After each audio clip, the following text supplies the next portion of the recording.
গ্রামীণ সিমে মেসেজ এসে টাকা কেটে নেয়, এই সকল সার্ভিস কিভাবে বন্ধ করবেন আজকে আমি আপনাদেরকে দেখাবো।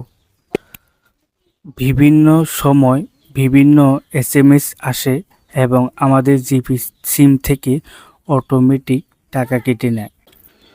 তো প্রথমে আমরা ডায়াল প্যাড অপশনে চলে যাব। যাওয়ার পরে লিখব *121 *6*1 হ্যাশ লিখে এটি কল দিব।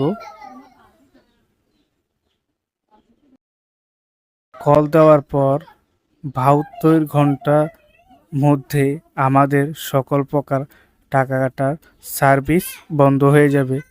তো বন্ধুরা, ভিডিওটি যদি আপনাদের ভালো লেগে থাকে তবে অবশ্যই চ্যানেলটি সাবস্ক্রাইব করবেন এবং ফেসবুক থেকে দেখে থাকলে পেজটি ফলো দিবেন এবং ভিডিওটিতে একটি লাইক দিবেন।